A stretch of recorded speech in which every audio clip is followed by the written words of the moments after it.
I just would like to welcome everyone who came here today, and we are happy to have this meeting in our office. We have participants joining us online and offline here in person. And I would like to say that this event we celebrate because August is a very important month for international exchange. On August 1st in 1946, President Truman signed the Fulbright law, and Fulbright exchange program appeared, and now we have this program that fosters cooperation and mutual understanding between the US people and people from other countries. And also we celebrate here the smaller program. Fulbright is well known, but this year IIE hosted the youngest generation of students, which are undergraduate students. Yes, so today we celebrate alumni from both of the programs, Fulbright Program and Global Democracy Ambassador Scholarship, which hosted 20 students in the US universities. And we are happy to have some of these participants in person, and later we will have a chance to meet them closer and talk to them and hear their impressions. But to start off, I would like to invite some people who are very important to our programs, both of them, for welcome remarks. We are waiting for representatives from the US Embassy. They are on their way. And while we are waiting, I would like to start off with the people who were at the beginnings of the Global Democracy Ambassador Scholarship. And today we have with us online Michael Johnston, who is the president for Levetsky Family Foundation, the Khan Foundation, and they were leading the Global Democracy Ambassador Scholarship. Thank you so much, Michael, for joining us from that side of the world, and you are welcome to say a couple of words. To the United States, and good afternoon to all of you who are in Kyiv. I'm very pleased to be here today for this event. Marta and Susan asked me to make a few remarks about the importance of the Global Democracy Ambassador Scholarship Program. When we launched the program, we had three important goals in mind. The first was to provide an opportunity for Ukrainian students to continue their education in the face of the disruption caused by the war. The second was to highlight the importance of the struggle for Ukraine's democracy to the world and make sure that American policymakers continue to support Ukraine and the Ukrainian war effort.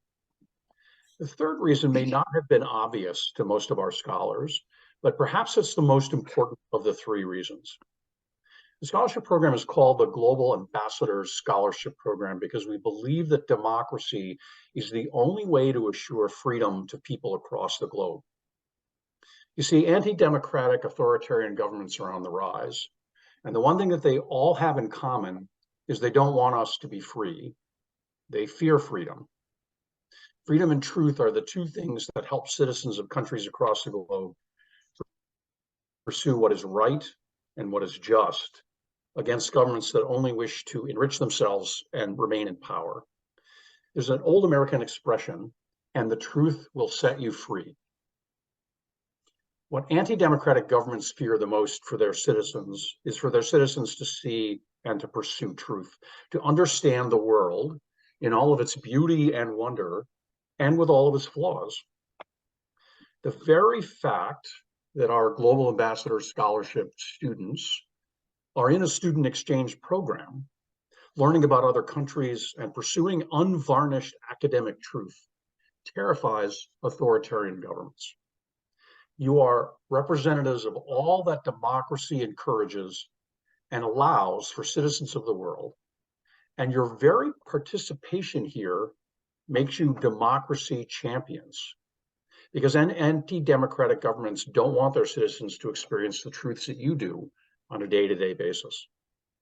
Now, maybe you don't see yourselves as champions of democracy simply because you're pursuing an education, but we do.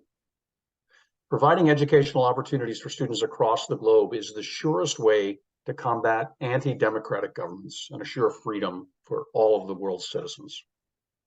So let me finish just by saying thank you to all of our Global Democracy Ambassador scholars for your commitment to your own education and to your commitment to democracy, and finally, your commitment to Ukraine. We're very, very grateful that all of you joined us in this program and very excited that the program has been a success. Thanks so much.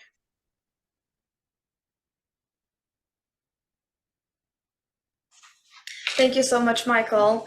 for welcoming remarks and for support for our students. And just to add a couple of words on this program, students were not only expected to perform well academically, they didn't only have a chance to continue their education in the US, but they had to carry a very important mission of being global democracy ambassadors.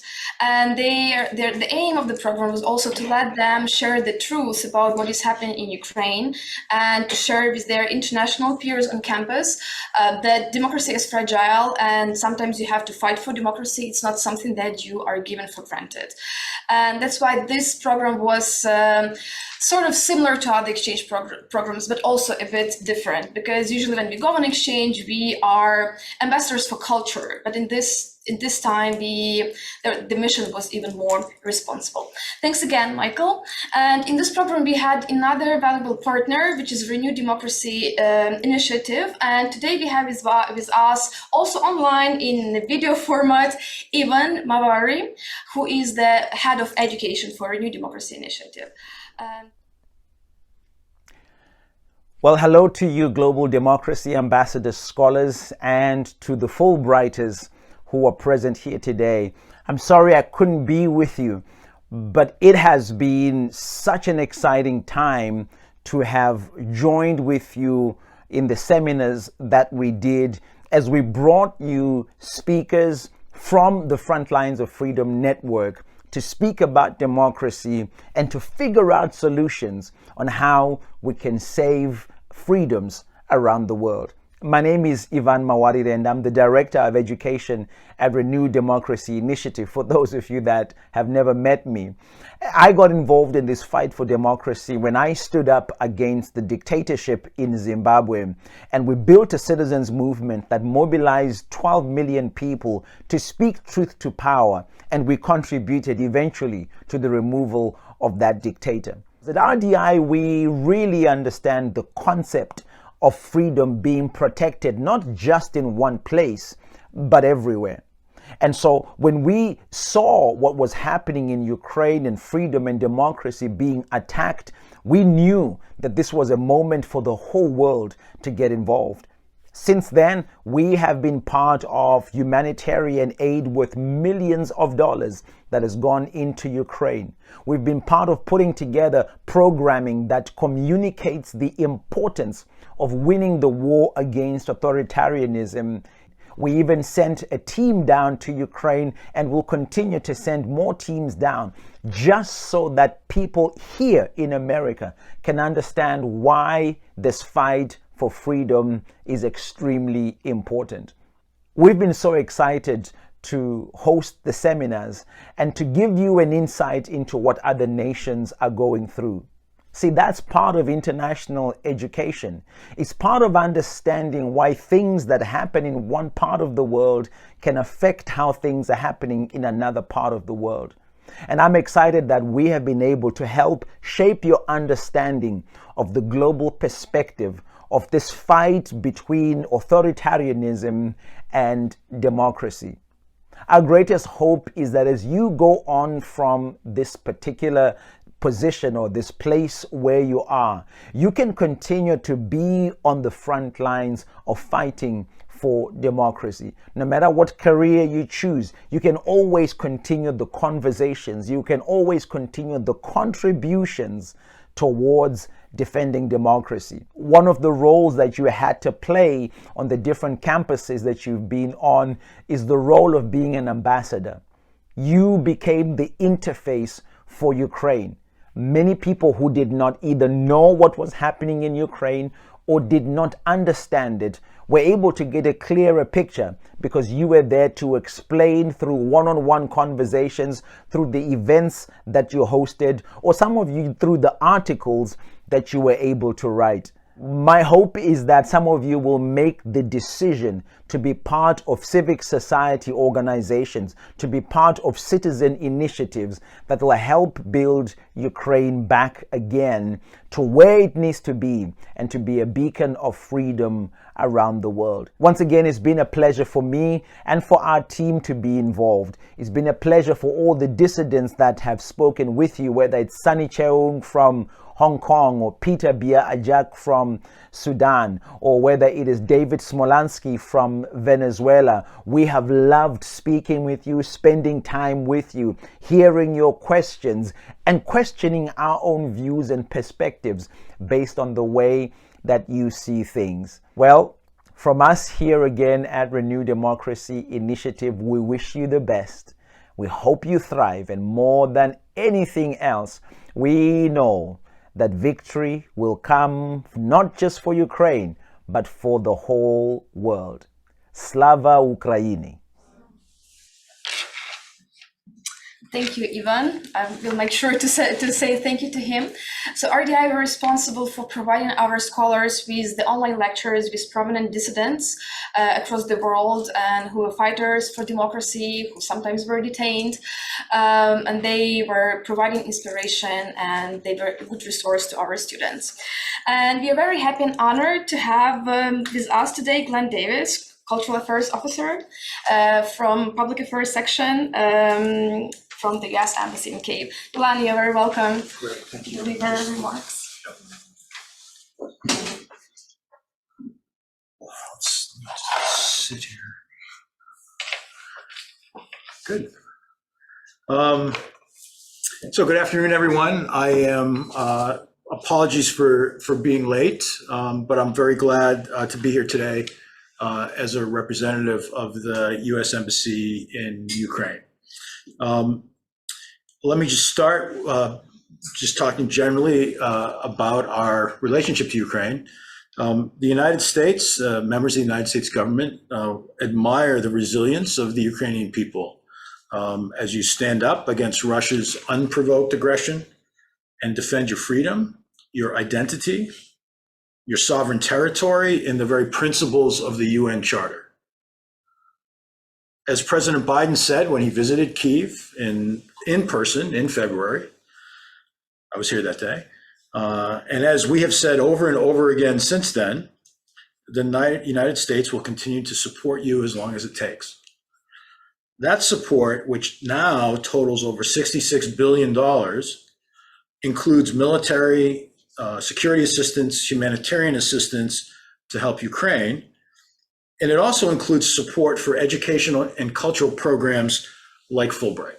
So this is part of our effort to support Ukrainians in these times.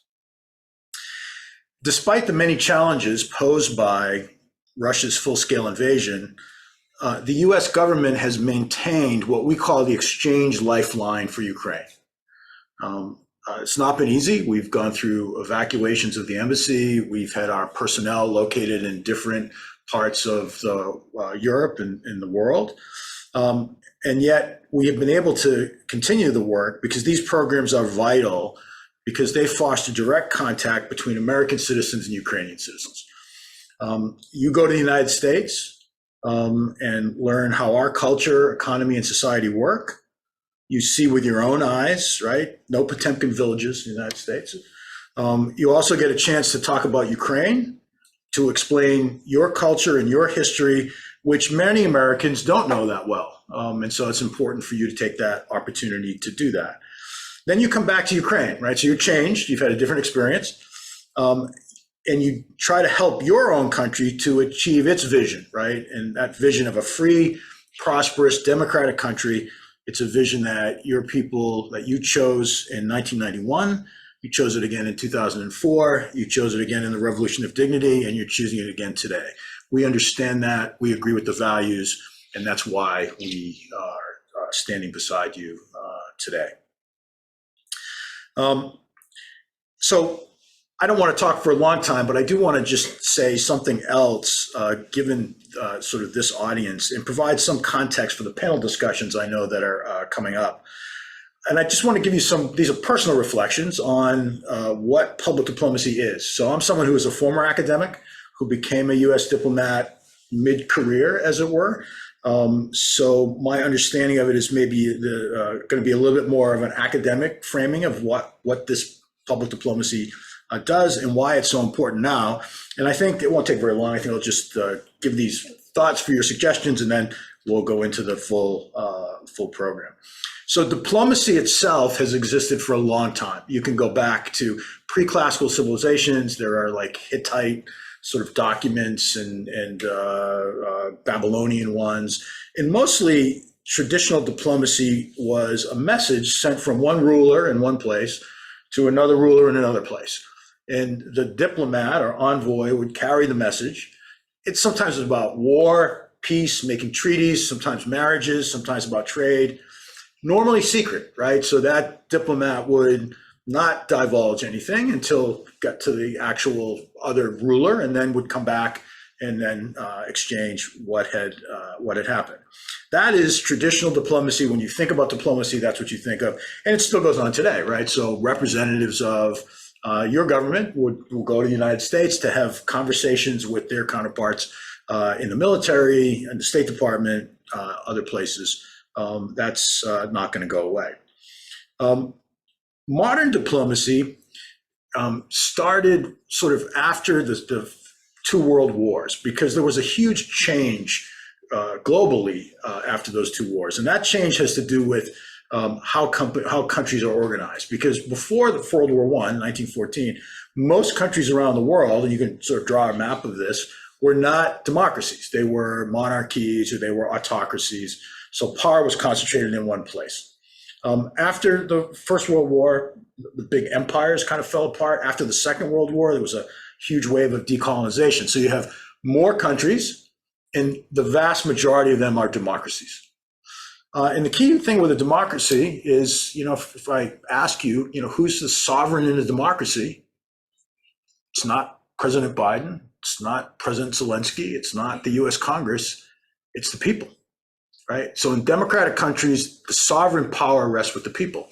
So if diplomacy really is the one sovereign, the ruler, sending messages to another sovereign, and in the modern world, the sovereigns are the people, then we have to have envoys that go from one people to another people. And that's what public diplomacy is. And we have this in two forms generally, at least in the US version of it. One is when our government reaches directly out to foreign publics. That's usually through press statements. The ambassador will do an interview, we'll do social media. So that's the government, but we're not talking to our government counterparts. We're talking to you as a citizen. And your ambassador in Ukraine does the same thing with our people. The other way is to go citizen to citizen. So where we say American citizens in a particular field in a particular state in the United States then make contact with you. And so the importance of something like a Fulbright program is not just that it's like something extra and is a nice thing to do. It's really essential to maintaining peaceful and constructive relations between countries in the modern world. Fulbright himself was you must know something about his life, but Fulbright himself had gone on a Rhodes Scholarship, I think, to Oxford in the 1930s, maybe. He had grown up in Arkansas, went to Oxford, came back, was very young, elected to the Senate, and then the Second World War broke out. And at the end of the Second World War, he was on the committee, I think, that was investigating the damage caused by the Hiroshima and Nagasaki bombs. Right? So he went there and investigated that and was reporting out. And he kept thinking that, and remembered his experience in the United Kingdom, saying that it's just much harder to go to war with a place right? If you know people there, you have connections there, then it's much more difficult to sort of demonize them and consider them sort of enemies. So he thought that if there were exchanges, that people would build those relationships and it would help bring a more peaceful world. So I wanted to just throw out some of those ideas in terms of what public diplomacy is, how Fulbright is a part of that, and then I'm very interested in hearing what the panelists have to say about your experiences and what your thoughts on this are. So thank you. Thank you so much, Yana.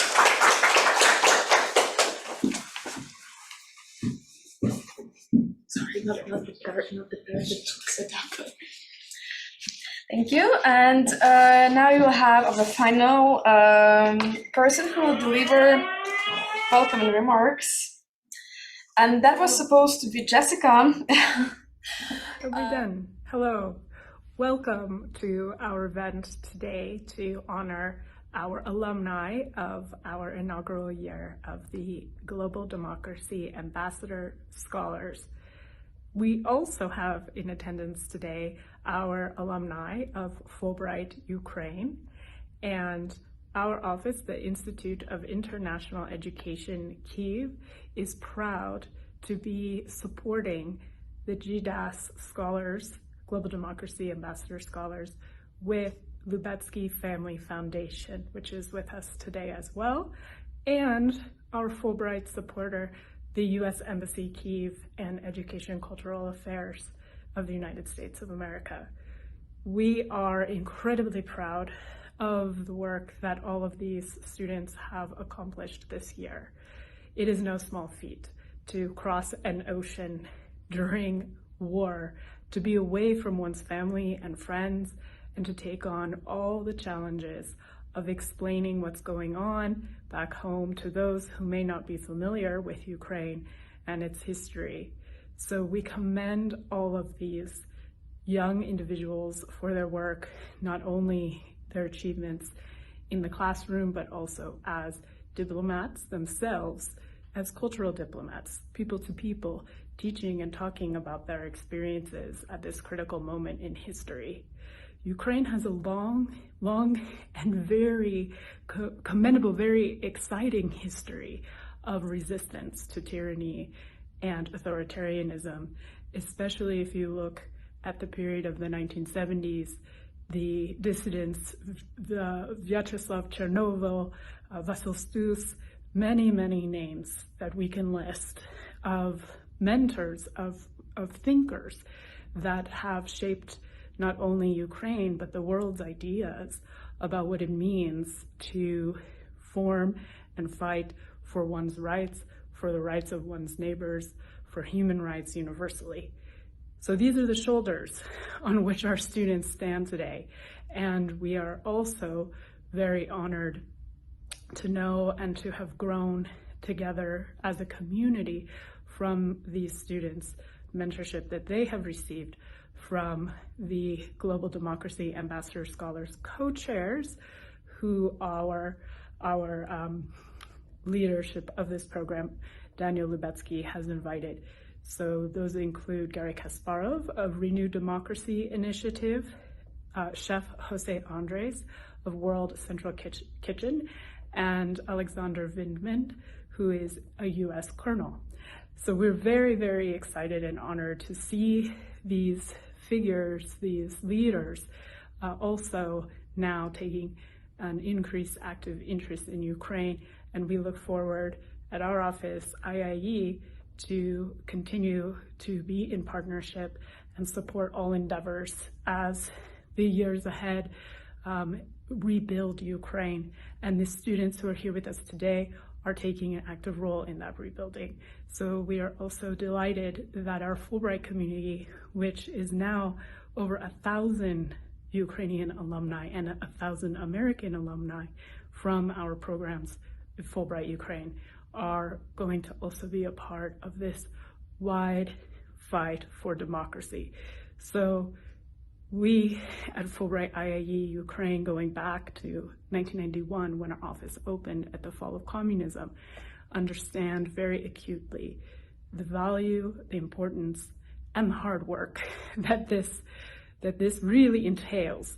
And we are ready, we are motivated, we are excited to be with you today and to take on these challenges together. So I would like to thank you and welcome you, and also to thank Marta Tomahiv, who has been the leader in our office for the Global Democracy Ambassador Scholarship. She has met every challenge and also celebrated every achievement and opportunity as the program has gotten off to its so successful start and produced this amazing cohort of scholars with us today. So we also want to highlight Marta Tomahiv's hard work and leadership in this process. Thank you to all, and thank you to U.S. Embassy Kyiv, which is with us today as well, for ongoing support for all of our activities in Ukraine. Slava Ukraini!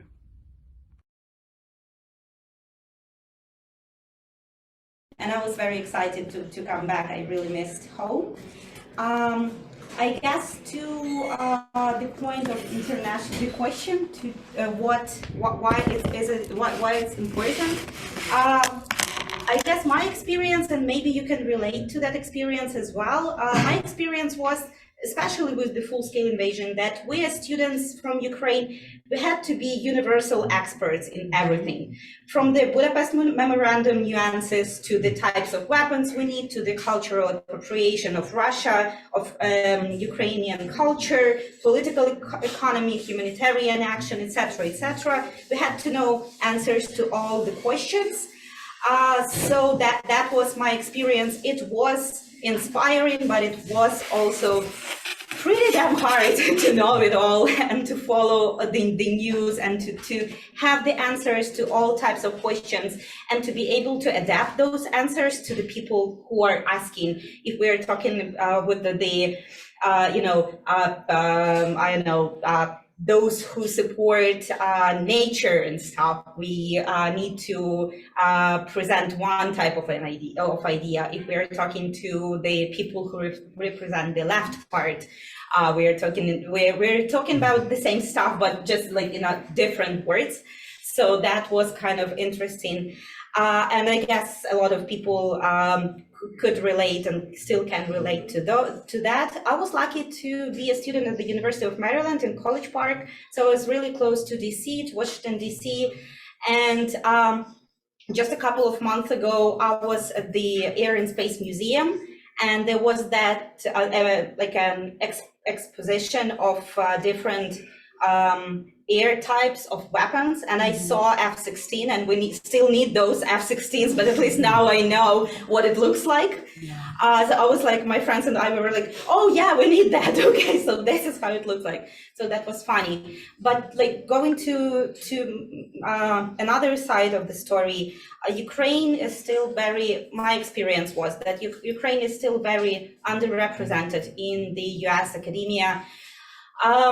We are still fighting the same stigma of numerous stereotypes of Ukraine being a periphery, of Moscow, Russian Federation being a center.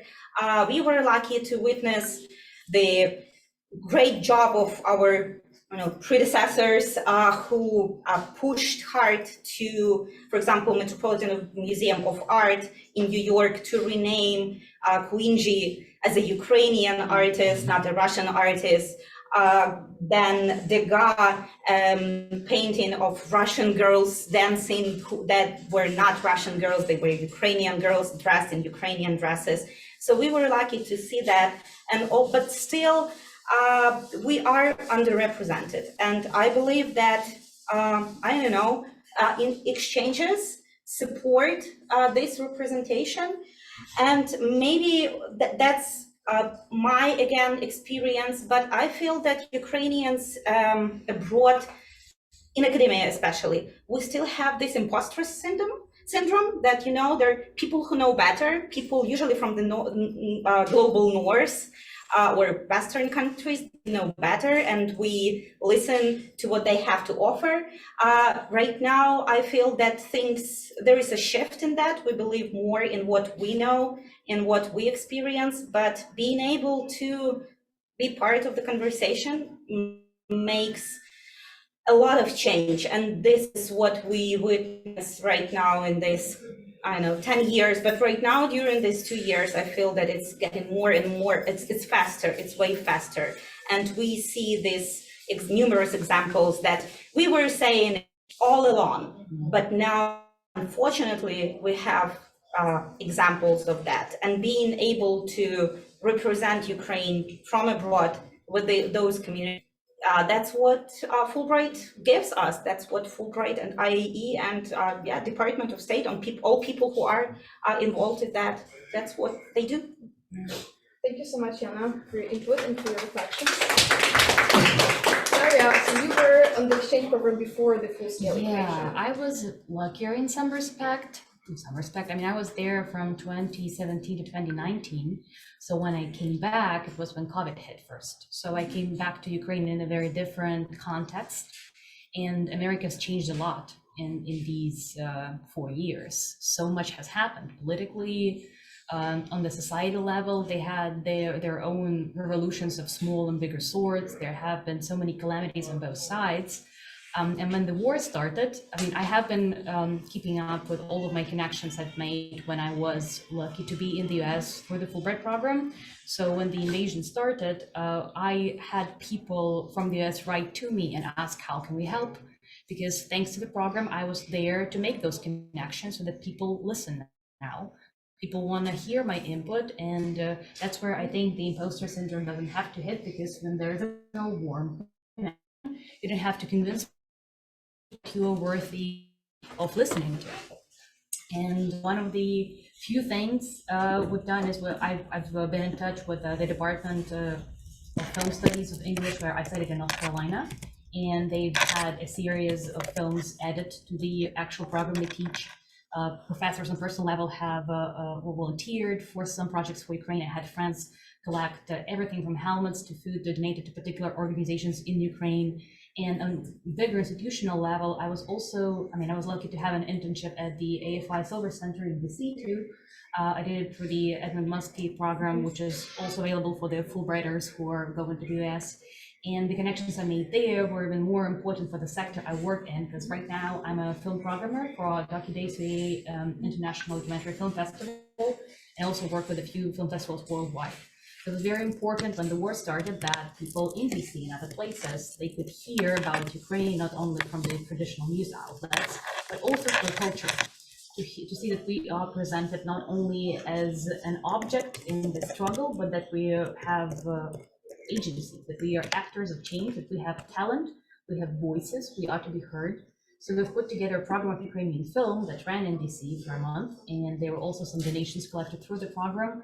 And we've been in touch with the programmers there, and I've met them in Cannes this year, where I was a part of the program for documentary film festivals. And I think that to reflect on some things that you've said is, thanks to the what armed forces have done to protect us, we were able to speak from here to there. And thanks to the program, we were able to use the bridges we've built when we were there. Because the situation has been, it was much different in 2017. There were still professors who would, refer to Ukraine as the Ukraine. And there were a lot of people asking me questions like, is Russian and Ukrainian that different as languages?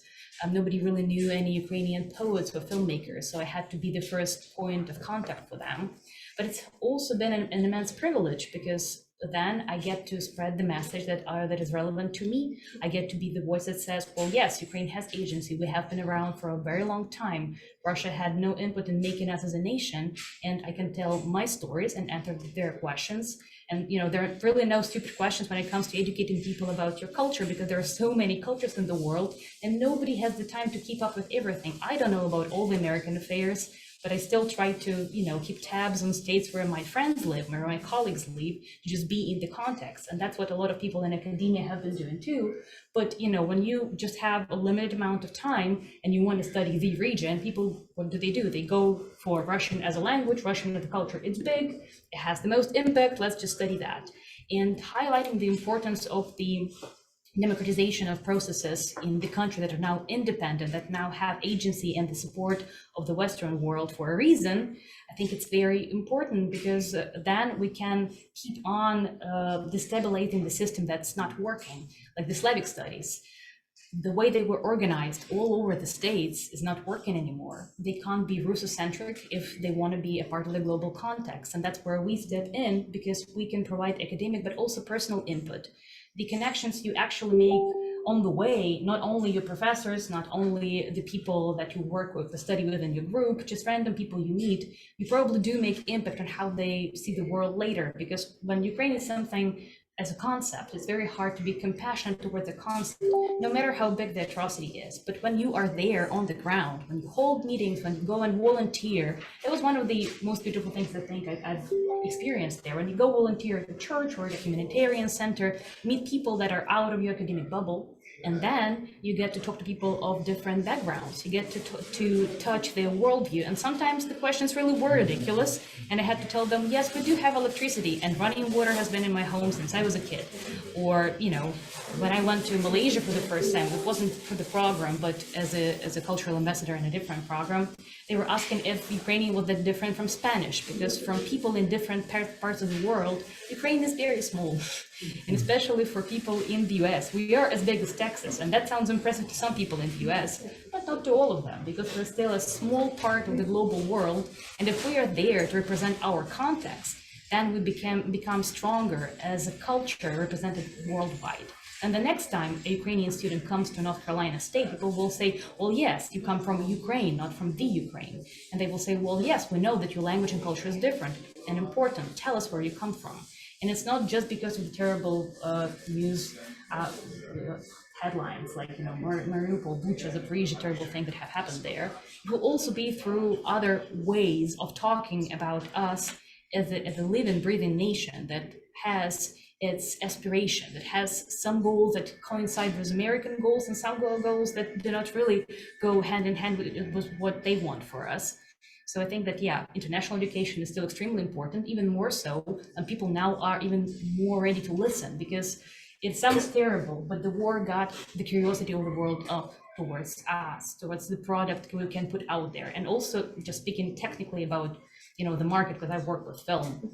The Russian market right now is divided into smaller markets, and Ukraine is one of them. So it's important that we establish ourselves as an authority, as an organization that can deal with the Western world as the first person representative, that we are not the subsidiary, because very often the films from the US would be sold to the whole region, they call it, the post-Soviet region. And then Ukrainian companies have to buy the films from Russian companies and pay the tax that will eventually come, you know, all the way around and be used to bomb us. So it's very important for us to be present on the ground there, not just through video conferencing. It's also important and can have an impact, but not nearly as much as when we're there and we make random connection that can grow over time into powerful collaborations. Thank you so much. Sure.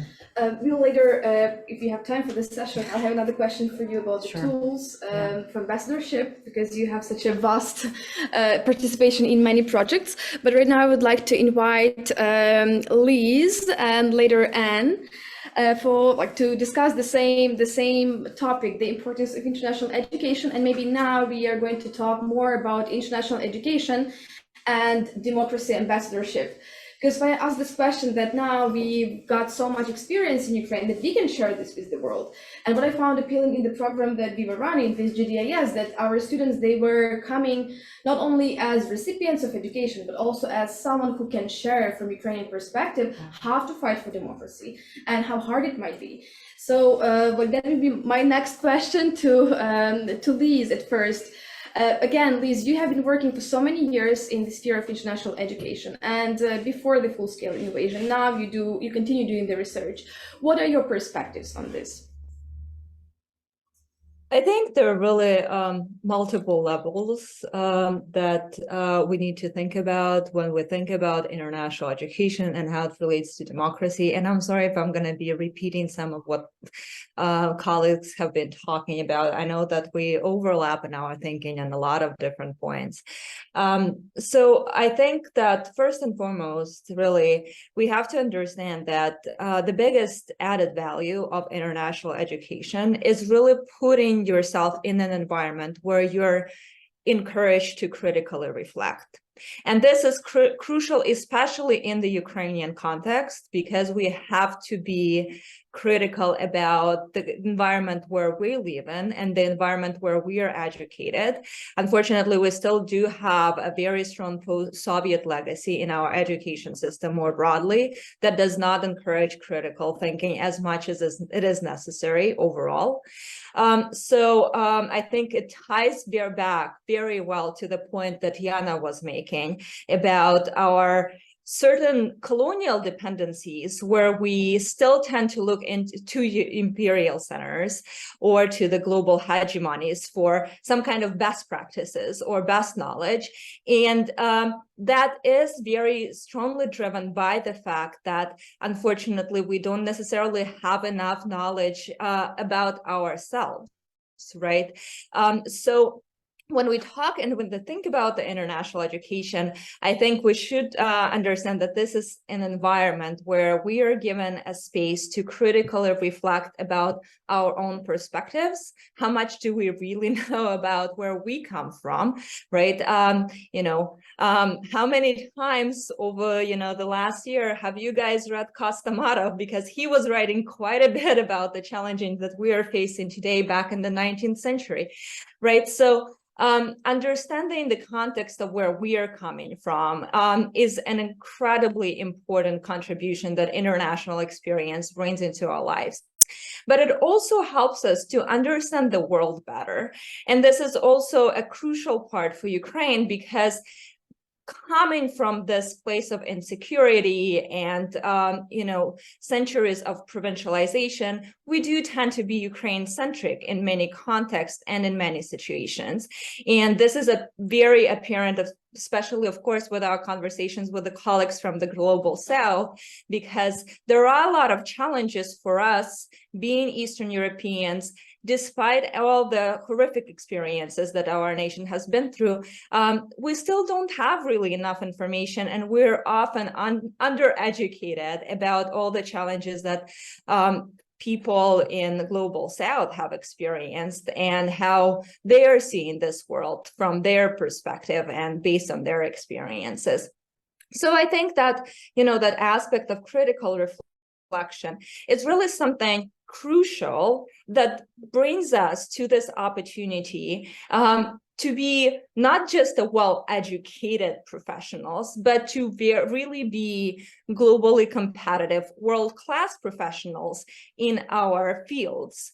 And I think my most important point is that we have to focus on becoming the best professionals that we have, because in the Ukrainian context, in the post-Soviet context more broadly, we have a very strong legacy of mediocrity. But democracy is complicated.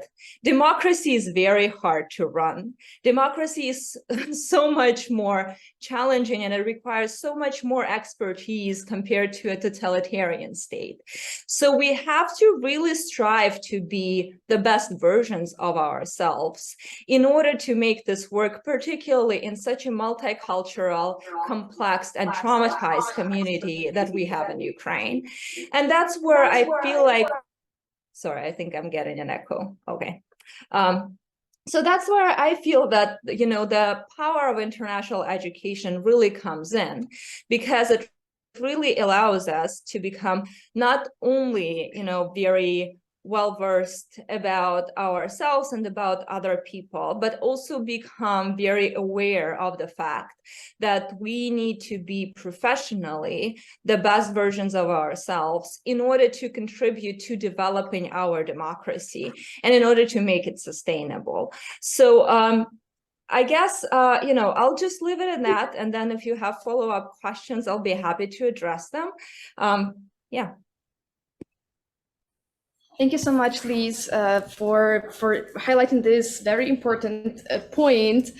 And also, I wanted to ask you a very brief and short question. I recently saw on Facebook that you co-published a new article about internalization and how it helped Ukrainian educators when the war, the full-scale invasion started. Can you please comment briefly on this? Yeah, of course. And I'm happy to share the paper, with anybody who is interested to read it and doesn't have access to it because of the terrible paywalls that we have in academia. But I think there are several key takeaways that are important for us to remember. What we looked at was internationalization at higher education level in particular. And we've seen that the response to the full-scale invasion has been, in many senses, extraordinary, because it was not your traditional commercially driven internationalization. And that's a very big shift that we're seeing right now, because obviously, when we talk about internationalization, this is not a conversation that we're often having, in this group of former Fulbrighters and other exchange program alumni, because we are privileged in a sense to have experienced internationalization with a very human-centric, very democratic focus. But for most of students and scholars worldwide, the experience of internationalization is really the experience of commercial, competitive, performative function, right? So where most conversations are happening around the topics of how to attract the best students and scholars, make the most money out of international grants and programs, and how to, win the top places in the world rankings. But the response to the war has really shown us that there is a different side to internationalization, and that there is a lot of solidarity that can be happening within the academic community. On multiple levels, because we know there have been individual ad hoc responses by scholars, but also institutional responses that kind of tied into this, and then the governmental responses, including those by the EU overall through their Erasmus program. I think the key question here to ask really is, how are we going to be able to take advantage of this enormous solidarity that has been shown to the Ukrainian academic community? Because unfortunately, in many policy spaces, the conversations are still evolving around the brain drain narrative. I think our key argument is you cannot think about your state relationship or public relationships with individuals in terms of zero-sum game. We have to understand that what is happening right now is an opportunity for Ukrainians to accumulate an enormous amount of social and cultural capital that we've never had access to. And we have to figure out how to build goodwill so that first and foremost, our colleagues who've gone abroad for various reasons are able to contribute back to their communities in Ukraine. Second of all, of course, we have to think through how can we sustain those partnerships and those that support that has been provided so generously to us, right? So every single time, think about how many more generations can come after you on any given opportunity, and how can you ensure that that opportunity is out there for those generations to come. And of course, last but not least, and this is something that I feel previous speakers have touched upon, how can we change the environments where we come in, right? Because there are a lot of questions, there are a lot of kind of white spots, in blind spots in academia, in the United States, in Ukraine, and, in the world more broadly. So what is it that we're bringing to the table is a very good question to ask ourselves, because, of course, the solidarity has to be unconditional. I think it's just important to remark that nobody, I think, is ever, kind of asking us, at least right now, to justify being saved, right? But we have to make sure that we also take advantage of this opportunity in the context that allows the communities that are hosting us to grow and develop, either through learning more about Ukrainian culture or Ukrainian democracy, or learning more about the region overall. This might be something controversial to say, but I gotta tell you that I personally at least think that there's nobody better to educate the world about Russia than a Ukrainian, because we know we have such a unique perspective and we have such a proximity that we are likely, to be the most qualified people in the room to bring a different perspective on this imperial power that has really been very good at disinformation for so many centuries, that it has convinced everybody else that it's anti-imperial, when in fact the Ukrainian project is the original anti-imperial project in our space, right? So I'll leave it at that. I hope that answers your question at least a little bit.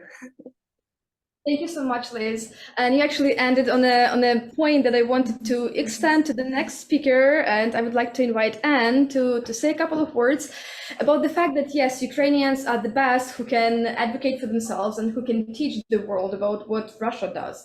And like each of the Ukrainians sort of becomes a public diplomat when we go abroad, even judging by the t-shirts we are wearing. When I go somewhere, I always can tell who is Ukrainian or who is the supporter by the t-shirt, by the band, by the bracelet.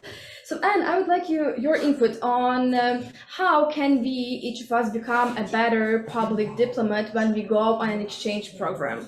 You have vast experience of being diplomat yourself, 34 years. You have an experience of being a Fulbrighter here to Ukraine. So could you please comment on this? Thank you very much. Thanks. I'm really glad that we can be back online. Can everybody hear me okay? Yeah, no, I really appreciate Yana and Liz's comments. And I think obviously there is a very, very important component to be an exchange scholar or student, and that is that you truly are representing Ukraine and you are helping in particular Americans understand what Ukraine is, its place in Europe. And I think that's what really needs to be emphasized. As Liz said, you know, that this is a European country that is defending freedom for all of us from an imperial aggressor to the north. As a diplomat, I spent many years in Russia, first in the Soviet Union and then in Russia. And we had big exchange programs there at the time in the early aughts. But slowly they were strangled by Putin as he gained more power and became more authoritarian. And honestly, I don't know where those people are now because I'm not hearing their voices. And I think they are the ones we need to try to reach out to and say, hey, where are you? You know, you need to have a voice. So, excuse me. I'm really impressed with the Ukrainians who are on exchange programs in the US. In particular, I love the Global Democracy Ambassador Scholarship because I think you all have a role to play in fact, educating Americans about Ukraine. And I think there are two parts to your role. One is to certainly help people understand this war and what it's all about, and to explain that Ukraine is a democracy, that Ukrainians are united in this struggle to defend their sovereignty and very right to exist as a democratic nation. And also explain to Americans how critical their support of Ukraine is at this time, that you really appreciate the support. The other side of I think your role as exchange students and scholars is to work hard, study hard, and be prepared to contribute to Ukraine's reconstruction and recovery, because you are the leaders, you are the future leaders who will make this transition successful once Ukraine wins this war. And we are firmly committed to Ukraine winning this war. There is no alternative to that. So I would say that those are the two priorities, advocating for continued support, because I'm afraid that in the United States, people's focus will change, and they've been hearing about the war already, day 538, and we have to tell them that it's still going on. You know, as President Biden and his representatives have said, as long as it takes, and as long as it takes means victory for Ukraine. So just keep telling people how important that support is, and prepare yourselves to actively participate in Ukraine's reconstruction in every single field, whether it's education, science, technology, culture, every field of endeavor. Film was mentioned as a really, really important vehicle. We had here, I'm speaking to you from Denver, Colorado, and we had Marina Ergorbach here with her film Klondike, and that was very successfully shown. We had a huge audience at an independent film theater here for her discussion of that. And I think those kinds of film festivals that highlight where Ukraine is and what contemporary society is all about, it's extremely important to have those conversations. In music, also to highlight that Ukraine has a very strong and distinct musical culture. I have a good friend, Marika Kuzma, who was a professor of music at Berkeley, and she has developed a series of concerts that are kind of like multimedia shows about Ukraine's history and culture, and she has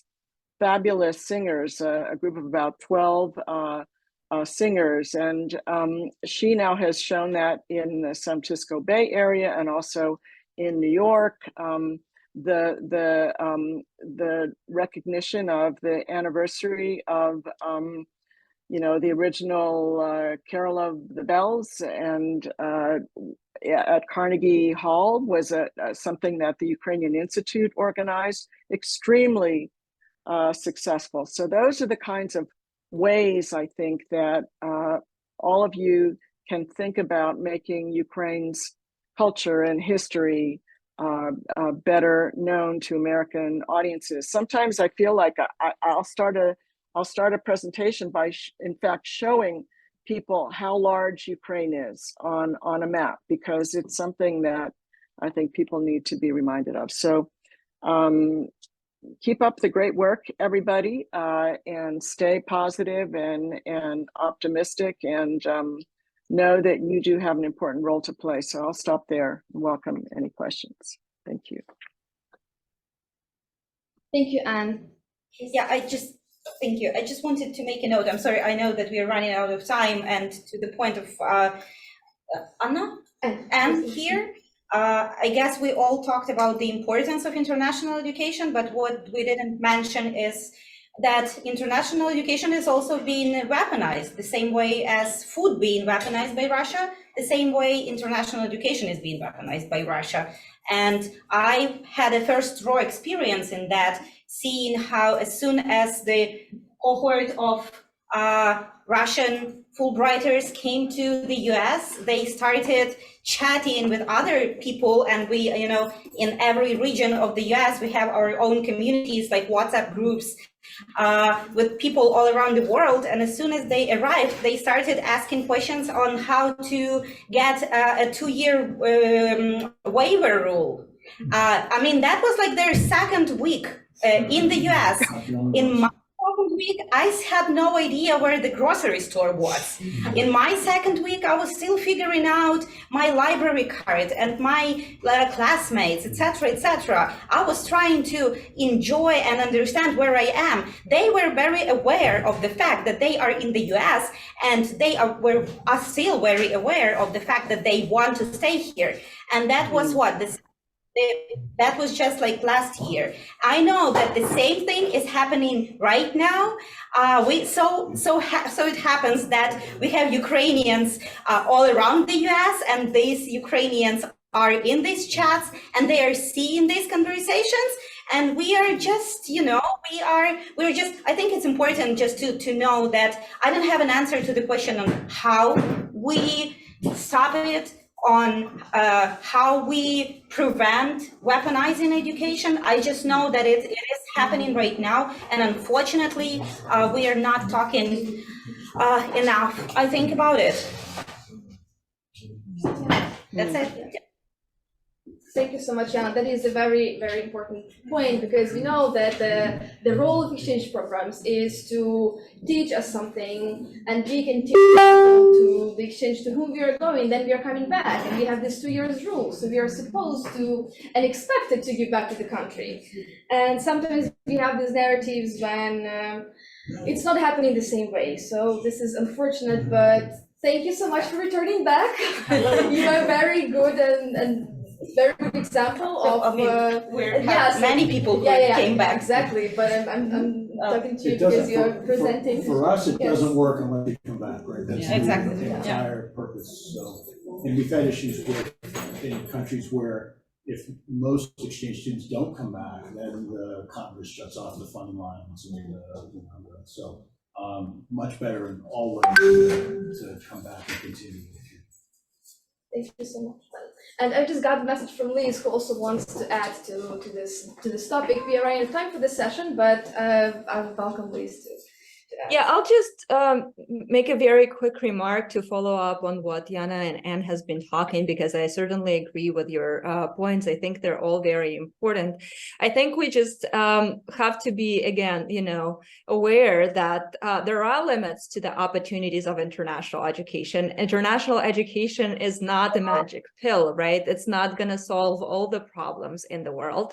And just as Yana mentioned, there was a really great study that came out of Oxford by Maya Csikszentmihalyi about the way that Russia has weaponized international education, not just, by using it as a form of encouraging immigration by pro-democratic citizens of Russia, right, to limit the internal resistance, but also in the ways how Russia have used the scholarship programs. And we know that this has also been happening in the context of the Russian full-scale invasion in Ukraine, because right after the invasion, Russia has offered to the Indian government to provide Fulbright scholarship for all the Indian students that studied in Ukraine, just to get them transferred to Russia. So we have to be very much aware that, the very best tools of international education and their outcomes depend on who and how uses them and how they're being used. But there are also limitations to what international education can accomplish. And there's we're not trying to claim that this is kind of a magic pill that's going to solve all our issues. It's a great opportunity and great experience if you come into it with the kind of right mindset. And if you're really open to learning and becoming, a better professional, a better advocate for democracy through this process. Thank you so much, Liz. Thanks to everyone who participated in this panel discussion. It's a very interesting circumstances and very interesting decorations, but you can do it even in this on this occasion. Thank you so much. And just we are running out of time, but I think we can spend another minute or two if there are any comments from the audience. Any reflections on what we have just been talking about? Okay, thank you. Thank you so much for participating, for listening to. I think that we will make a very short break of 5 minutes, and we just brought water over there. I know it's extremely hard to breathe. It's not too much fresh air, but at least water can help us. So we'll take 5 minutes of break, and we will continue because we have our next session. And I hope you will not leave. And you will stay with us to continue the dialogue and conversation.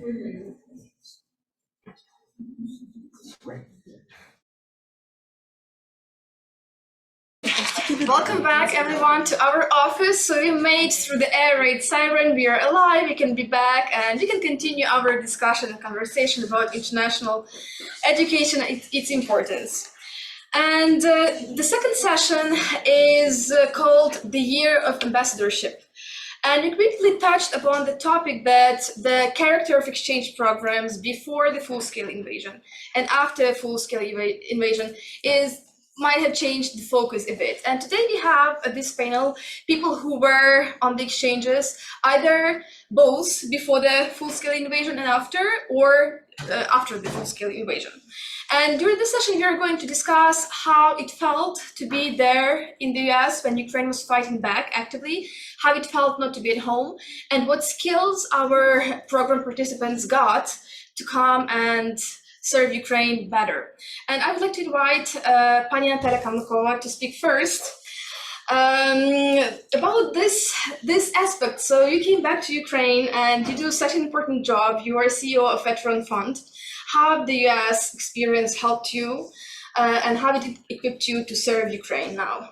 Thank you so much for your question. Good evening, everyone. I'm happy that we are already not in the shelter, but here in the room. So yes, before submitting to Fulbright, I was a little bit skeptic about any kind of exchange programs.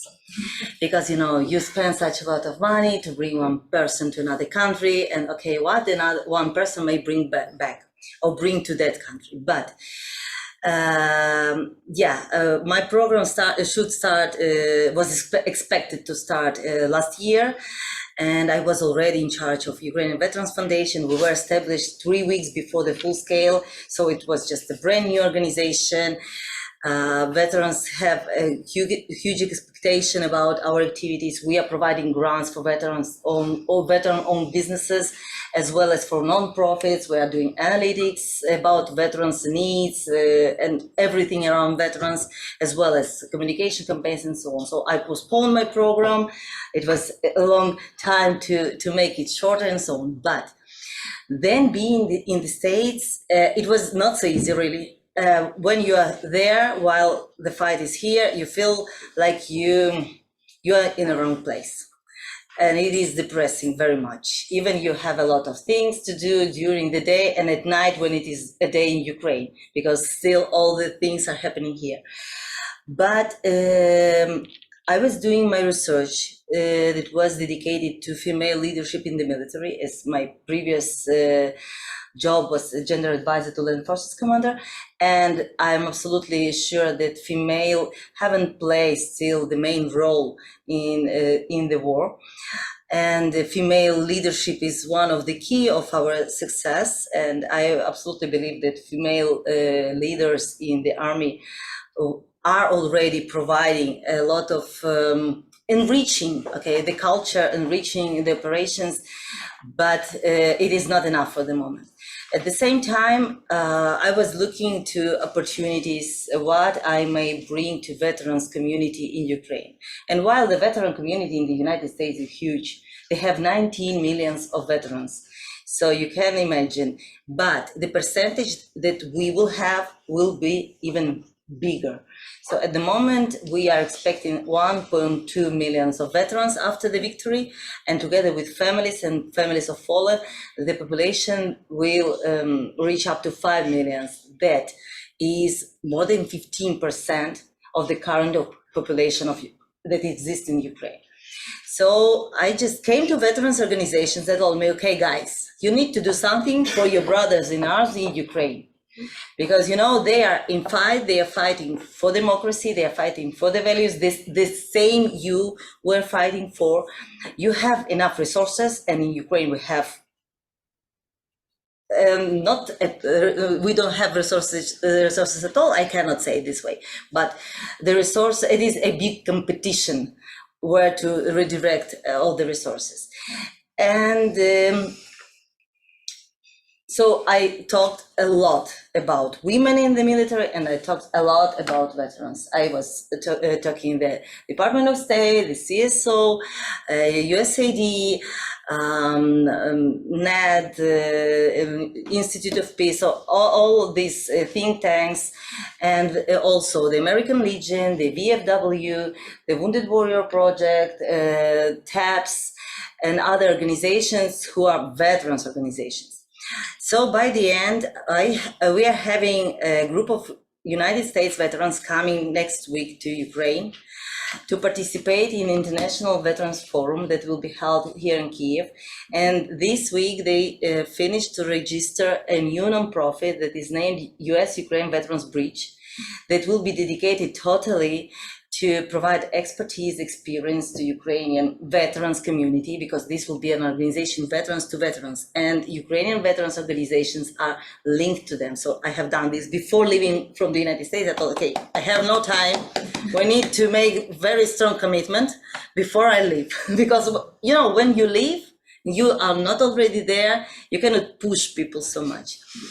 But when you are there, so it was a goal.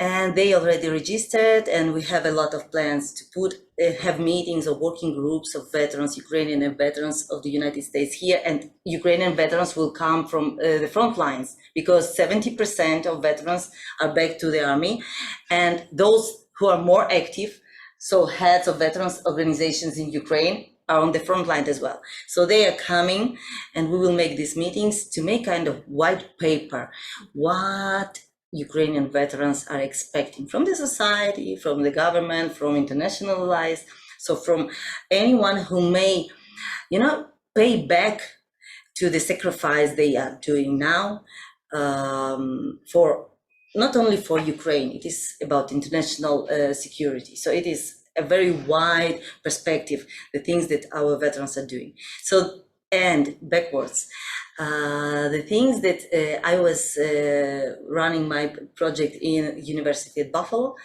it is not such a popular place, so it's not New York, it's not Washington, so there were less information about Ukraine there. So it was a huge demand. Come, please tell us about Ukraine. Well, how does it to live there? How does it feel? Yes, so it was an opportunity to talk to people, to explain them what is happening, to share this experience, and the most important, the experience of resilience of Ukrainians.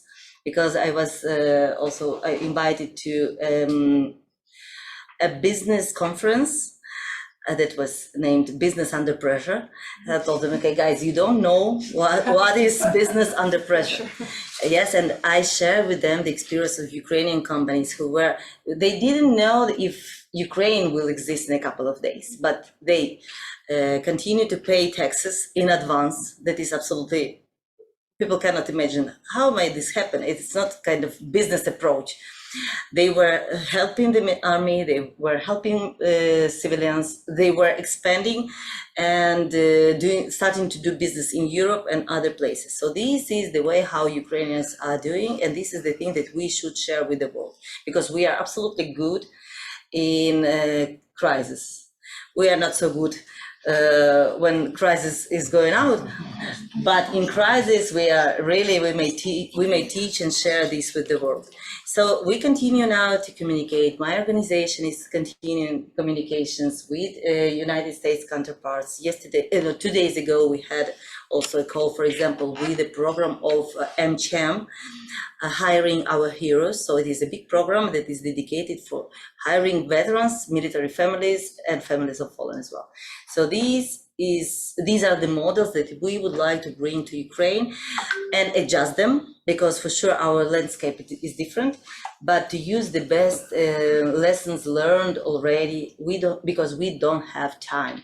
We don't have time for experiments. We need to take the best options and pilot them and then share them to the whole country. So I have now absolutely different opinion about exchange programs, and I really appreciate this opportunity. And I wish our veterans, as I'm advocating them, will have also opportunity when they will become veterans, not on the front line, but when they will come back to civilian life, they will have an opportunity also to participate in such exchange programs. And I would like, I don't know who is listening here, so to consider if they may be a separate program for veterans, considering their separate status. So if someone is hearing here who is making decisions, it would be good to have these, to have these separately for veterans, because they not always may compete with people without combat experience. So this is an advantage from on one hand, and on another hand, it is a challenge for them. So it would be a great opportunity for them. Thank you so much. Thank you so much, and thank you for the work you're doing. It's very important. And you mentioned two important topics that I would like to expand. Moving to next speaker, whom we have, the bridge that we try to build between civilian life, veterans, the bridge that we try to build between Ukraine and the US, and also this feeling of anxiety when you are not there. And I would like to invite Olana Bidovanets, who was on her Fulbright grant when the full-scale invasion started. And in a month, she was already back to Ukraine because she had this feeling of being a feeling that she has to be where she belongs to. And I would like to, Olanka, if you could say a couple of words and reflect how it felt for you. Wasn't it hard to leave your studies and coming back to Ukraine, and how that experience felt for you when then you were back from Ukraine to continue your Fulbright grant? And thank you for joining. Yeah, good evening. I wanted to say good morning because now it's morning, early morning for me here. I'm still in Seattle, in Washington State. So I want to answer to your question, Marta. Definitely, it was very hard to leave University of Washington because for me, this scholarship, this Fulbright scholarship, but it's something that I was eager to get, and I work a lot to get this scholarship. But at the same time, for me, it was much more harder not to leave my study and not to return to Ukraine. I'm a medical doctor by training, and while I was at the University of Washington, I was studying global health. So for me, Ukraine was really the only one place where I had to be, just to use all my knowledge I had. But first of all, it's my home, my family. So definitely for me, I didn't even I didn't hesitate any second when I was proposed to join Team Rubicon organization and to go with them to Ukraine. So I returned Ukraine on March 12th. So I spent in Ukraine 7 months. I worked at the beginning with Team Rubicon. And later I started working with humanitarian organizations, Step In. They are from Slovakia, and currently they work in Dnipro region. Being in Ukraine, definitely it's absolutely different experience. And for me, it was later the question, should I return back to the US? Because I realized that I can help much more here in Ukraine. At the same time, I realized that I need to get to finish my study, first of all, just because I wanted to do that. And I realized that being with a degree and I will be can be more helpful later. And second, for me, it was an opportunity to talk more about Ukraine, be kind of ambassador, be like living witness of something that is happening in Ukraine. And right now I realize how much it helps. Because, so first of all, I want to tell that I graduated from University of Washington, and I wrote my thesis about post-traumatic growth among Ukrainian female refugees during the ongoing Russian-Ukrainian war.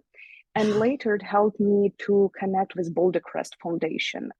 It is an organization kind of home for post-traumatic growth. Just a couple words about this concept that is not post-traumatic stress disorder, how everyone can think, but it's something like another direction that person can develop after the trauma happens. And they work with veterans, they help them kind of make this transition back to their life. And they work with first responders. Right now, we're implementing the pilot project for Ukrainian refugees in Washington State based on their approach, how to increase the post-traumatic growth. Now, definitely, I was listening a little bit to the conversation that was before our session, and definitely I see myself only in Ukraine, and I'm very grateful for this great experience that I was able to get here, and I definitely look forward to implementing that in Ukraine. Thank you so much, Olanka, for your input, and thank you for joining us early. And you said that you see yourself in Ukraine only, and this is what we have been talking about a bit today.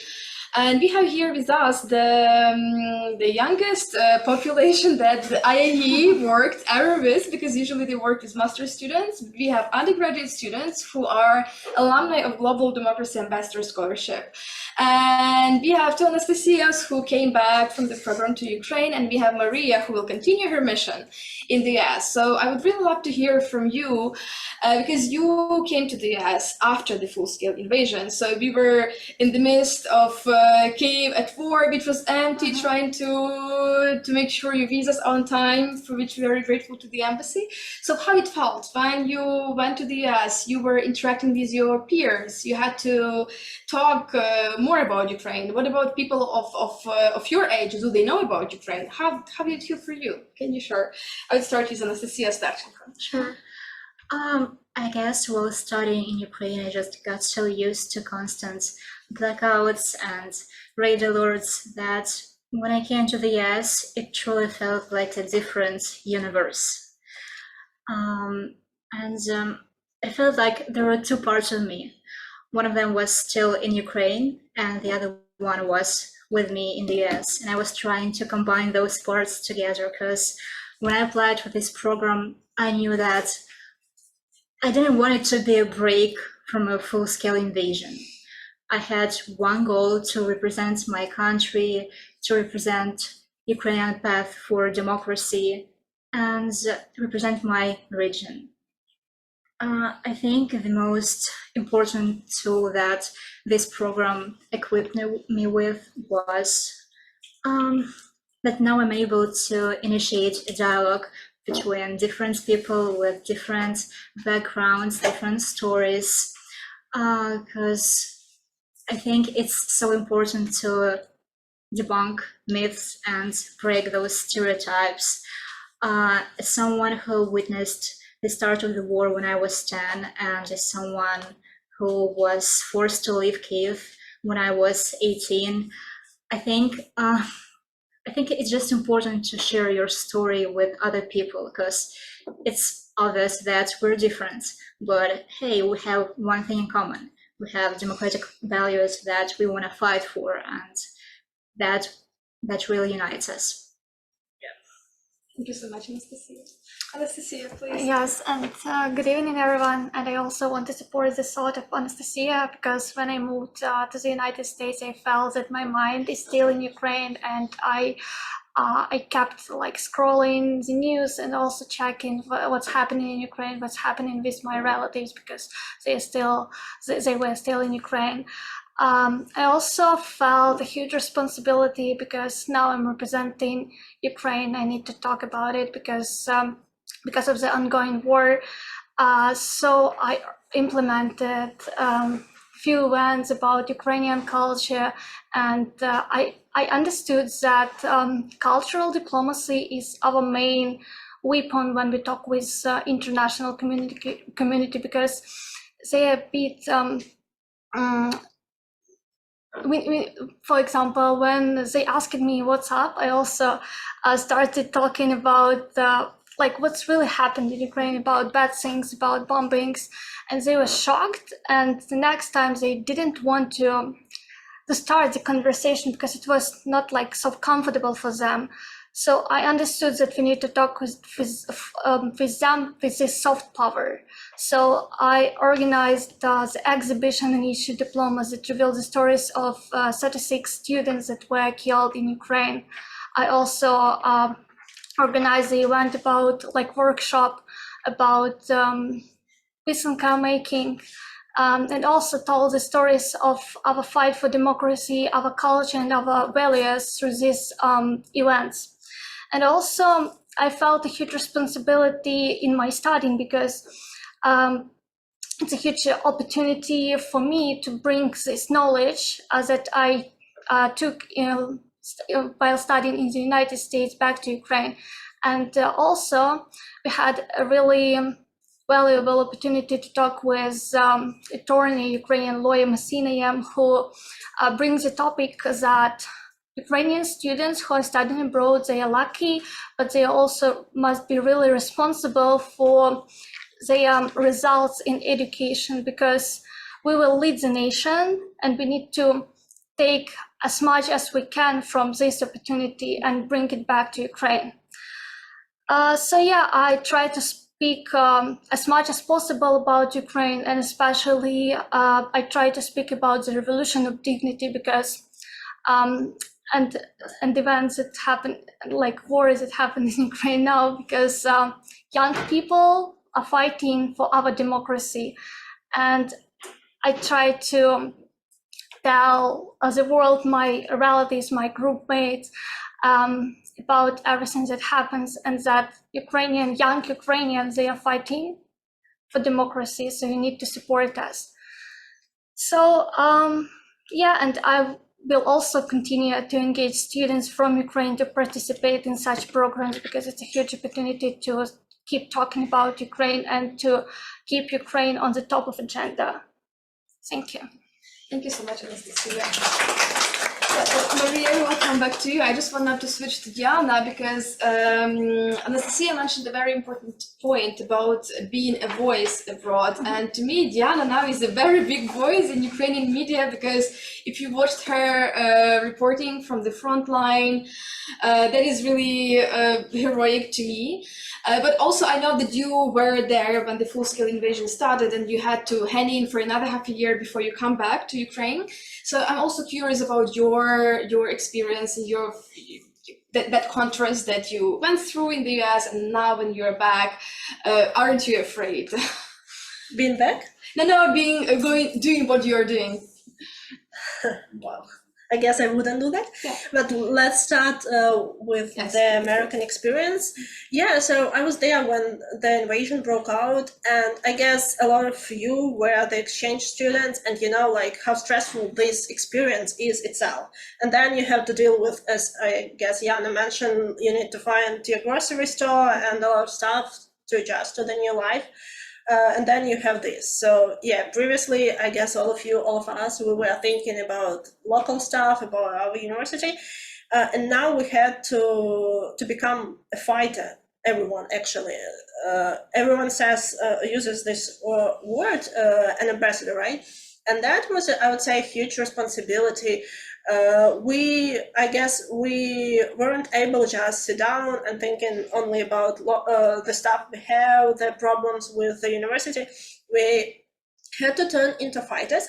And I would say I would, to some extent, blessed to be in a small community in Illinois, because those of you who know, like, rural America, you know that people there are very friendly, very open.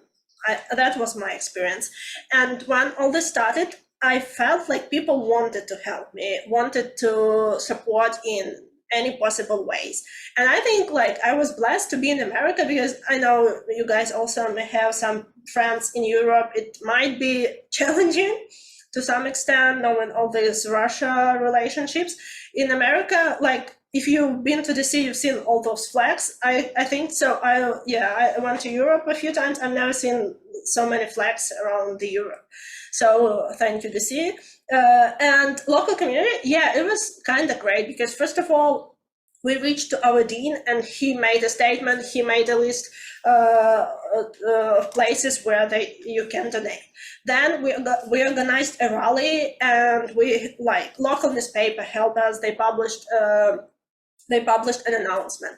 Then, like, local churches, they were also, like, involved people around. They invited people to their rally. Then, like, a lot of people, I was surprised, like, you are in the Midwest, why would you care about Ukraine? But, like, everyone was about to help, and it was really nice, because you didn't feel like no one cared. We would go on a local radio, on a local TV to talk about Ukraine, all the stuff was going on. Yeah, organize different meetings. And also, like, sometimes you just need to tell people that you need their help, or you explain how they might help. Our international department, they organized another rally. We talked about who invited to speak. We had a local mayor involved, and so on and so on. The lesson I learned, and I really would like to share with those people who are still in the US, you need to knock on the door and they will open. Don't hesitate. And I feel like it's our fight. It's not like the university's fight.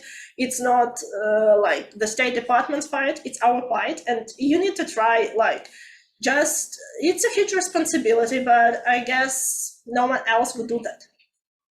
Thank you so much. And can you share your reflections on coming back and starting? I think you started to work at the Home straight away after you came back.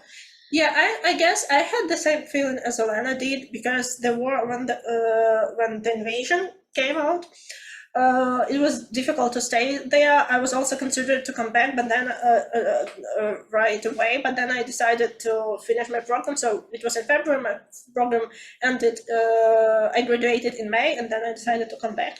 And it was the best decision in my life. I know I would be highly depressed right now in the States. I feel like, yeah, I know guys for like what are doing, what are going through. I feel like I am at the right place right now doing my job, and I adore this. I just want to be a part of this war. Sounds crazy, but I think it's much easier for me to be in here reporting from the front line than being in Carbondale, Illinois. Thank you so much, Yana, for your input. And yeah, but you mentioned that some people stay, and we all understand different people have different missions. And we have here with us Olena Sadoniuk, who is right now in Canada. And I would like to invite her to say a couple of words, because she's helping those people who decide either to stay or to come back to Canada. She was also a Fulbright alumni, but I think she will tell better about herself. Olena, welcome. Thank you for joining us, and we would like to hear a couple of words from you. Thank you, Marta. I really appreciate this invitation. I cannot, I don't know, I guess my camera is turned on, but I guess you cannot see me. Yeah, we cannot see you for some reason, but we can. So weird. Okay, I guess I'll be presenting with, but at least, yeah, I have a presentation. Can I share my screen? I think you should be a co-host now. Can you try to share your screen? Okay, so 1 second.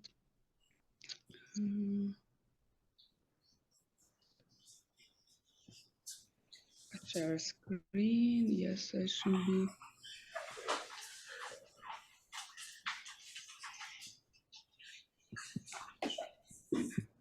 I just want to say to the participants, they are mindful that we are running off time a bit, but we just have 2 more speeches and we will close up.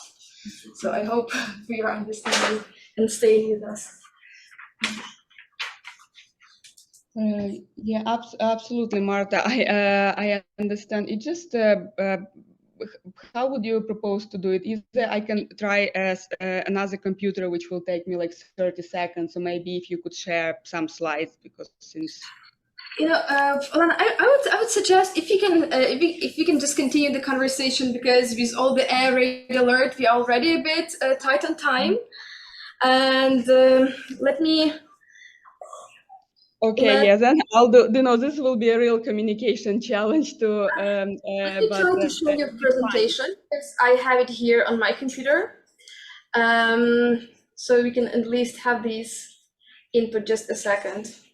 Okay, thank you so much. Yeah, let me just start. Meanwhile, so it was March 2014 when I was traveling for a Fulbright conference. Back then I was in the States doing my master in communications. And I remember I was just glued to the screen at the airport because there was emergency UN Security Council meeting discussing Crimea annexation. And before my Fulbright, I worked for the UN office in Ukraine. And so UN was like, a big thing for me. And I couldn't believe what was happening. People were buying refreshments in the corner, and I was just like, I almost missed my flight because I was following what was going on, and this was like so strong and overwhelming emotions. I felt like I have to go back. I have to be in Ukraine. Like the war is coming, and I couldn't wait till I defend my thesis. So I did, and when I came back to Ukraine, I went to recently liberated Severodonetsk in Luhansk region, and I worked there with Danish Refugee Council, Danish Demining Group. We launched first a mine risk education campaign for children, and while there, I saw absolutely devastating impact of Russian propaganda. Even like through local channels, through some conspiracy theory, and I started working with local media, with newsrooms from Luhansk and Donetsk region, from small towns of Slavyansk, Kramatorsk, Pokrovsk. And then eventually I also help some Kyiv-based media like Hromadske find resources for documentaries, which became award-winning documentaries, where we try to disembark Russian propaganda narratives, like that Donbass is Russian, Crimea is Russian. So we try to, impact or like to change this conversation in media. Becoming a mother and motherhood changed my situation, and this is why I am now in Canada. And today I wanted to tell you, just a little bit how Canada, Ukrainians, and in particular about Alberta province. And Marta, if I can ask you to switch to the next slide, please. Like here in Alberta, in Calgary, it's in Western Canada. We usually, at my workplace, at the Center for Newcomers and also other organizations and companies, we usually start our public online or offline events with land acknowledgements that we're here on the territory of Treaty 7 of Southern Alberta, which includes Siksika, Kainai, Piikani, Tsuut'ina, Iyerhe Nakoda, Wesley, Chiniki, and Bearspaw Bands nations, Métis Region 3, and all people who have chosen to make this place a home. This story is very powerful and encouraging for me, because as land of First Nations was taken away from them, and now they claim the history back. And on the picture you can see I was honored to meet Chef Violetta. And she shared with me, and she is actually, just to give you understanding, Alberta, province Alberta, is a little bit larger than Ukraine. And she told me that in the 50s, her grandma, who didn't speak English, was helping Ukrainian refugees from Stalin's regime in the 50s, who also haven't spoken English. So I was lucky and blessed to arrive to the land that has all this like multiple levels of support to Ukrainian newcomers. And being mindful, that we're short of time, just quickly, I wanted to share that I work for the Center for Newcomers. This is one of many nonprofits who helps Ukrainians with finding housing, finding their first jobs, just to integrate as smoothly as possible. And what can I else say? I have had the slide about how many Ukrainians came to Canada. This is more than 100 people, and around 30,000 came to Alberta. So this is a huge Ukrainian group, and actually all of them, when they are living with their host families, when they go to the workplaces, they are all advocates and ambassadors of Ukraine. And also, there was not, unfortunately, whenever there is like sad, horrifying news, spikes of some horrible events in Ukraine, we always gather here along the Bow River or near the Holodomor monument to support Ukrainians, and to also to encourage Canadians not to turn a blind eye on still ongoing war in Ukraine. Thank you. Thank you so much, Olena, for your input. And we know that mission is still goes on. And I've been talking to my colleague from IIE, from New York office, and we were sharing and reflecting, what does it mean when you stay after your exchange program for some time? Maybe you have an opportunity to stay, or maybe you have no one to return to and you decide to stay. And we just came to the conclusion that this is another voice staying in the US or in the other country which can speak and advocate for Ukraine. And this is also something that we have been talking about today for the 3 hours. And I would like to turn to Maria now, and also we have Anna online. You got an opportunity to stay, to continue your educations after GDAS program. And my question will be, do you plan to advocate? Do you plan to engage into ambassadorship as you did during our program? And what are your plans about this? Yeah, so the first time when I came to the United States, I was a flex exchange student, and my role was to be like a cultural ambassador. And before applying to GDAS program, the war started already, and I was thinking what I can do to not only to advocate for Ukrainian culture in another country, but also to keep people informed what is happening in my country and what helps my people to stay strong, to fight for freedom and sovereignty of our country. When I applied, I got an amazing opportunity to be a global democracy ambassador. And throughout all my experience, I was trying to be engaged with my community. The important point of being a global democracy ambassador is realizing that it is important to realize that the people are the ones who rule the democracy, as was mentioned today. And I realized that it is important to bring people to the room from the different cultures, different backgrounds, to brainstorm ideas, brainstorm solutions, how we can help our, like in this case, Ukraine, my people, how can we initiate democracy among all nations in the world. And of course, I'm planning to be, not to stop. There is no stopping point for me in this program. I don't even think about it.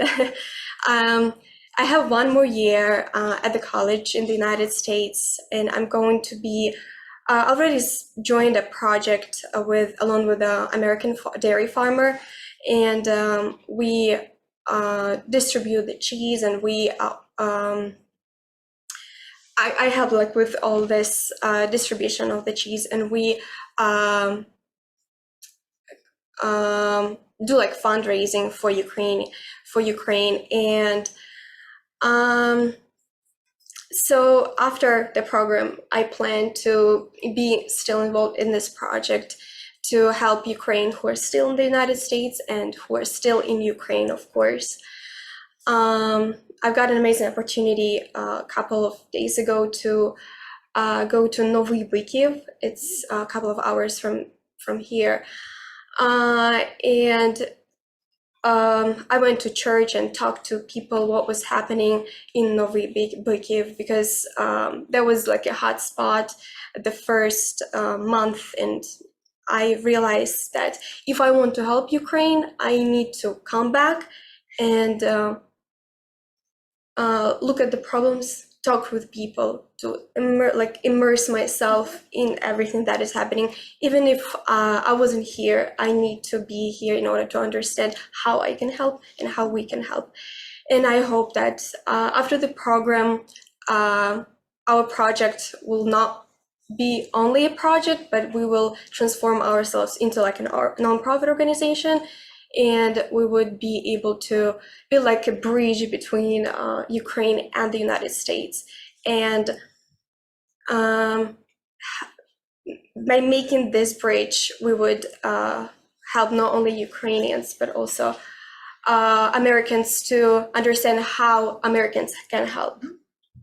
Thank you so much, Maria. This is not the first interesting project by Maria. Now she works with the cheese, but before, in the scope of a program, she organized the concert, which was called Democracy. The Power of Democracy. The Power of Democracy, where she invited the jazz band from local jazz band to sing, and also you had the Ukrainian performer who played the piano. The piano, yeah. Yes, and to amplify the values of democracy and connect jazz with democracy and all these values. So it's very interesting. And today with us online, we also have some GDAS alumni, and we have Anna Kovalchuk with us, we have Mustafa Aknan, we have Mykola Bondarenko, and I know that Anna really wanted to have a say during this event, so she was doing her GDAS program at the University of Arkansas, and Arkansas is the birthplace for William Fulbright. It's another connection. And please, Anna, can you share your experience, and can you share more about what you are going to do in the next semester after the GDAS program is over? So hello, everyone. I'm glad to see everyone here. I hope you hear me well. So during my summer semester in University of Arkansas, we've actually done a lot of work. So first off, we had an international night where I got a chance to present more about Ukrainian culture. And I believe it's really important not only to highlight about our country, but also about the current events that are happening right now, which was also one of the main focuses of this presentation. However, later in time, we also created another event. So this event was dedicated to promoting democracy and also explaining Ukraine's way, Ukraine's path to democracy, which the events of the Orange Revolution, of Maidan, and what is happening right now also. And this was actually a really interesting experience, especially in Arkansas, which is quite a conservative state, where you can see people wandering around with Trump flags or something like that. So building this thing there, I was actually really surprised that around 40 to 50 people joined our event, along with a state senator who helped to contribute into this conversation. And also the best part of it, and I believe it's amazing that on 3 different state channels, media channels, had interviews with me to present more about what is happening in Ukraine right now. How do people of Ukraine feel? And what can be done so that we contribute to the change? And right now, I am in close cooperation with a program called Hugs from France, which was founded in Arkansas by a Ukrainian woman. She's been living there for quite some time before the full-scale invasion. And other 2 American friends who collect drawings from students from schools and universities that are made for support for Ukrainian students and send them to Ukraine so that to show the support, the feelings towards our people. And as they were located only in Arkansas at that point, they also joined our big event. And now our plans is that right now I'm in Wisconsin, so I will have some time left here to finish my bachelor's, and we want to implement this program also on campus here in Wisconsin to expand the spread awareness. Right now we are in effective planning of the same kind of event that was held in Arkansas here in Wisconsin, and we would like to dedicate a special Democracy Week and Culture Week at the university. So just at the end, I wanted to say that it is extremely important to be constantly in this process of development and in the process of contributing back to our community, especially these hard times for us. And the more people are engaged, the more awareness is spread, the better. There is never enough. If it was a few people, that's great. If it was more people, that's even better. There is no limit. And I believe that as we are, as Ukrainians right now here, holding this mission can make great things. Thank you so much. Thank you so much, Anna, and thank you for joining. We also have a small surprise for our GDAS students and for all of you. We have a video hello from other students who could not join either online or in person.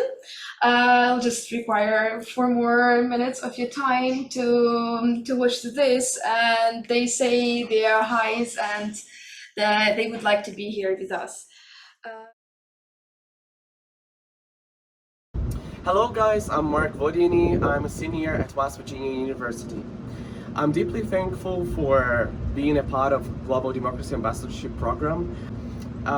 The impact of this program on my life was tremendous.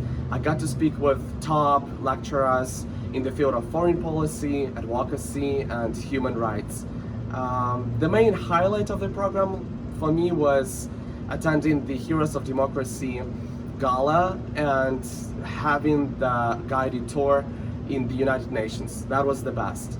On the other hand, I want to say that I've grown personally and professionally. This experience was truly life-changing, and I want to say that believe in yourself, and when opportunity knocks, be ready to step through the door. Слава Україні і сподіваюся, скоро зустрінемось. Hi GDAS team, I'm so sorry I had to miss our in-person meeting this year, but I'm so happy to be making this video for you right now, telling every single one of you about how life-changing the program has been for me as an ambassador. Before I even start my speech, I would like to show you guys my cool t-shirt that I found a few months ago, and when I first laid my eyes on it, I immediately thought of GDAS program, because I never felt that the victory for Ukraine has been so close. Until I joined the program. I've never met so many like-minded people who are ready to fight for Ukraine in many ways. It doesn't have to be in the battlefield, as turns out. We are all doing everything we can to make Ukraine a better place, to make Ukraine free and a part of democratic society, and that's all that matters. I'm so happy to be telling you guys that even after the program is over, I will be continuing to find other opportunities to represent democracy and to fight for democracy in the ways I can through dental school. I'm focusing on dentistry and medicine, on how we can bring democratic aspects to medicine and dentistry in Ukraine, and how important it is to help underserved communities. I am so excited to tell you about so many other plans that I have, but I just want to say that this has been a truly life-changing experience, and I want to thank every single person who's been a part of this journey, mentors, students, everyone. Thank you again and again and again. Hi everyone. The highlight of the program for me was 100% meeting up with all of the other scholars in New York, sharing our ideas about what we can do in our communities and our campuses to promote democracy and to promote Ukraine. The biggest impact of the program on my life was motivating me to take a much bigger role in my campus community, to spread awareness about and share the message about what is happening in Ukraine and how this is tied to democracy in particular. So I organized the Pisanki workshop, for example, and also organized a huge Ukrainian concert in our memorial church, which many people in the local community and Boston attended. Over the next year and in the future, I will continue speaking to people about these topics, and I will also continue organizing events on campus. I was very inspired by many of the projects and things that the other scholars have done, and I hope to keep working on these in my own campus community. Telling people that the war in Ukraine is not over yet, that there is a lot that we can and should be doing to help, and tying all of this to democracy and how it's relevant to Americans today. Hi everyone, my name is Svetlana Kukharuk and I was studying at the University of Connecticut as a Global Democracy Ambassador. First of all, I would like to thank everyone for making this great program possible, for all the support, help, opportunities and wonderful people we had the chance to meet with. One of my main takeaways was that because students in the United States have lived in a democracy their whole life, it is easier for them to take such a system for granted. But as stable as democracy may seem, Ukraine's fight against Russian aggression proves that it's something that needs to be fought for. And we should continue to spread the importance of democracy and the need to fight for its existence in order to build more secure world for everyone. And by sharing our own personal stories, we could really make a difference. The program is over, but not the ambassadorship. And as I continue to study in the United States, I plan to be a Ukrainian voice for the importance of democracy and for how crucial it is to protect it. Thank you again, and Slava Ukraini!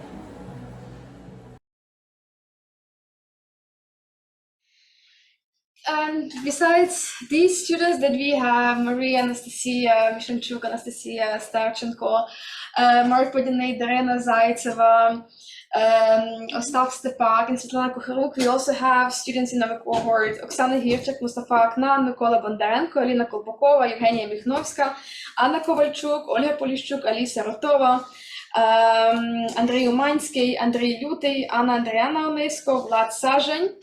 And by this day, we are happy to say that you have successfully completed your GDAS program. Since you are in person, you will receive these certificates for your participation, for your contributions to global democracy. Thank you so much. We have been proud to have you on our program.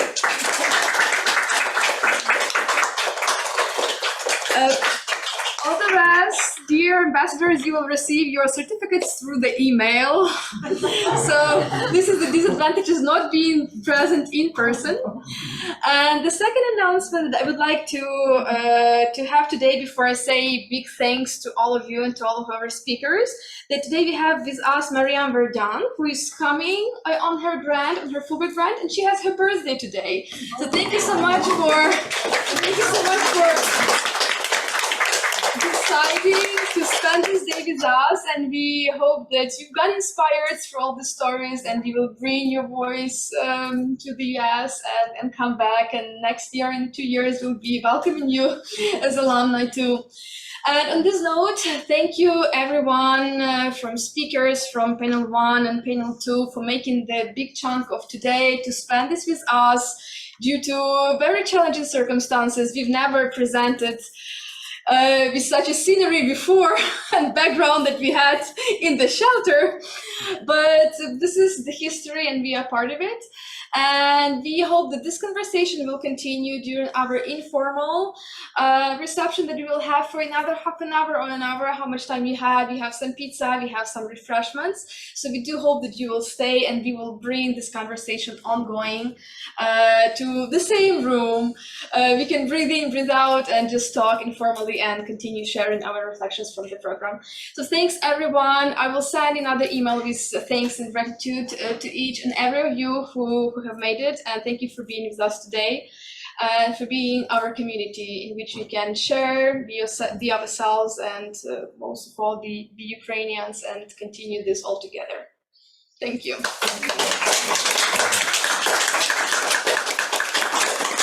And thank you for Fulbright team and IIE team who helped to fetch all these events, for Pansarhi to doing the digital things, for Panina, Pani Maria, and Maria for being here, and thanks a lot. Do not Thank you. Thank you.